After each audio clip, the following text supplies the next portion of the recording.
भारत में हर साल औसतन 50 से ज्यादा भूकंप आते हैं। 2001 में भुज में 20,000 लोग मारे गए। 2023 में तुर्की में 50,000 से ज्यादा। हर बार एक ही सवाल उठता है, इमारतें इतनी कमजोर क्यों थी? लेकिन कोई यह सवाल नहीं पूछता कि उसी जमीन पर खड़े 1000 साल पुराने मंदिर हर भूकंप के बाद भी क्यों खड़े हैं। इसका जवाब हमारे पुराने ग्रंथों में लिखा है, लेकिन हमें स्कूल में कभी नहीं पढ़ाया गया।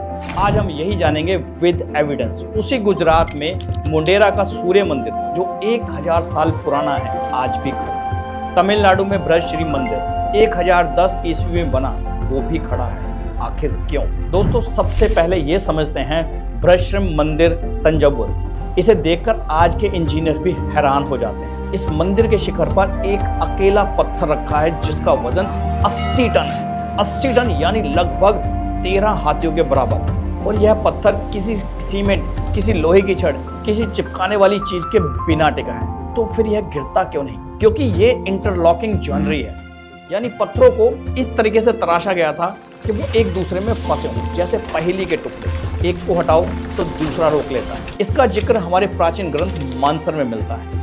शिलान्याय संयोजन दृढ़ कुर्द्यार बिना जोड़े, मतलब पत्थरों को इस प्रकार जोड़ो कि वे बिना किसी चूर्ण या बिना किसी जोड़ने वाली सामग्री के मजबूती से टिके रहें। आज की भाषा में इसे ड्राई मंसूरी कहते हैं। और आधुनिक भूकंप इंजीनियरिंग का यह सबसे बड़ा सिद्धांत यही, यानी जो कठोर होता है वो टूट जाता है, जो थोड़ा हिल सके वो बच जाता है ना दोस्तों? कमाल की बात कि यह बात हमारे पुरखे 1000 साल पहले ही जानते थे। दोस्तों, क्या आपने कभी लचीली नींव के बारे में सुना है? आपने कभी समुद्र में जहाज देखे हैं? तूफान आता है, जहाज हिलता है, लहरों के साथ झुकता है, लेकिन डूबता नहीं। अब सोचिए, अगर जहाज बिल्कुल कठोर हो और कड़ा हो तो पहली बड़ी लहर में ही डूब जाएगा। यही सिद्धांत हमारे मंदिरों की नींव में लगा। वास्तुशास्त्र में प्राचीन ग्रंथ विश्वकर्मा प्रकाश में लिखा है, भूमि परीक्षणीय कर्तव्य स्थाप्यायते आधारशिल। भूमि यानी जमीन, परीक्षण यानी जांच, कर्तव्य करके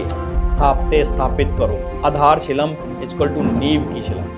मतलब पहले जमीन की पूरी जांच करो, उसकी प्रकृति को समझो, फिर नींव करो। तंजावुर के ब्रजश्री मंदिर की नींव की खुदाई जब आधुनिक शोधकर्ताओं ने की तो पता चला कि नींव के नीचे रेत और पत्थर की परतें बारी बारी से बिछाई गई है। यह तकनीक आज बेस आइसोलेशन कहलाती है। 2023 में तुर्की में 7.8 तीव्रता का भूकंप आया।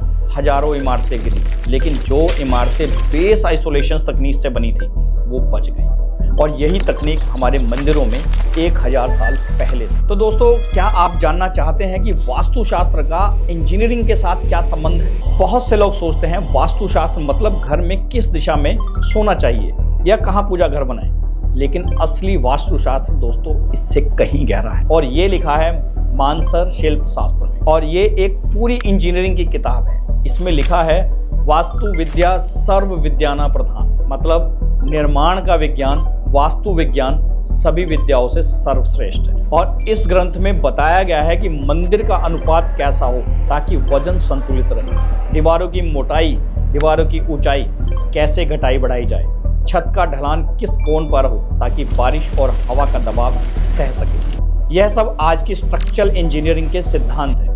IIT मद्रास के प्रोफेसर और शोधकर्ताओं ने ब्रजश्री मंदिर पर अध्ययन किया और पाया कि इसका मास डिस्ट्रीब्यूशन यानी कि वजन का बंटवारा इतना सटीक है कि आज के कंप्यूटर से डिजाइन की गई इमारतों जितना परफेक्ट है। और अब वो सवाल दोस्तों जो सबके मन में आता है, 80 टन का पत्थर ऊपर कैसे पहुंचा?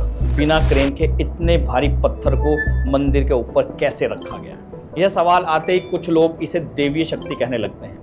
जरूर कोई अलौकिक शक्ति थी, लेकिन असली जवाब दोस्तों और भी रोचक है।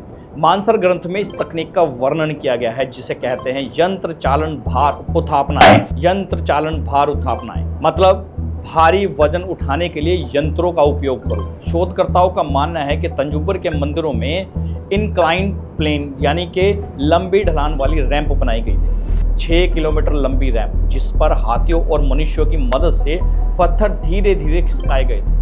बाद में यह रैंप को हटा दिया गया।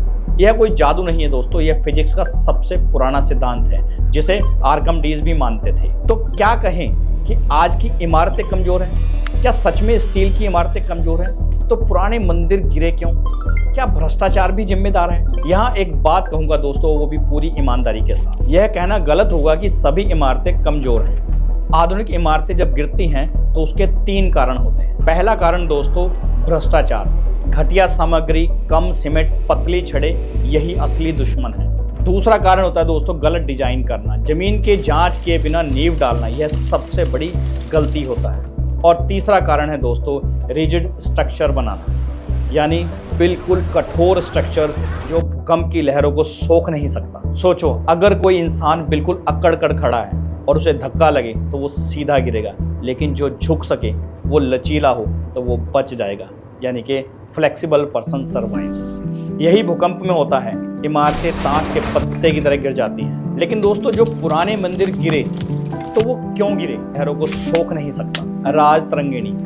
राजतरंगिणी कश्मीर के इतिहासकार कल्हण की लिखी किताब में जिक्र है कि कई मंदिर युद्धों में तोड़े गए, प्राकृतिक आपदाओं में नहीं। यानी जो मंदिर प्राकृतिक रूप से खड़े रहे वो आज भी खड़े हैं। यह संयोग नहीं है दोस्तों, यह विज्ञान है। क्या सिर्फ इतिहास है या भविष्य के लिए भी उपयोगी है? 2015 में नेपाल में भूकंप आया 7.8 तीव्रता के साथ। काठमांडू की नई इमारतें गिरी, लेकिन पशुपतिनाथ मंदिर वो 5वीं शताब्दी में बना खड़ा रहा। जापान में पगोडा जो हमारे शिखर मंदिर जैसा ही है, उसकी तकनीक अब आधुनिक भूकंपरोधी इमारतों में इस्तेमाल हो रही है। जापान के इंजीनियरों ने पाया कि पगोडा के अंदर एक केंद्रीय स्तंभ होता है जो बाकी ढांचे से थोड़ा अलग हिलता है। इससे ऊर्जा बट जाती है और इमारतें बच जाती हैं।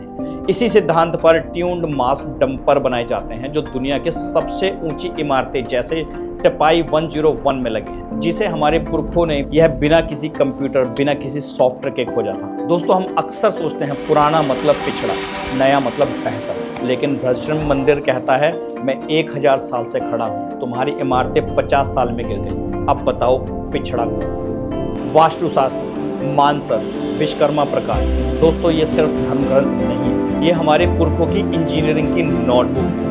और आज दुनिया धीरे धीरे इन्हीं नोटबुक के पन्ने पलट रही है। न ही ज्ञानेन सदृश पवित्र में ही विद्यते। भगवद गीता अध्याय 4 में श्लोक नंबर 38, ज्ञान के समान इस संसार में कोई पवित्र वस्तु नहीं है। अगर यह वीडियो आपको अच्छी लगी हो तो चैनल को सब्सक्राइब करो और बेल आइकन को दबाओ। इसे उन लोगों तक पहुंचाइए जो सोचते हैं कि भारत का इतिहास सिर्फ मिथक है। यह मिथक नहीं है, यह हमारा विज्ञान है।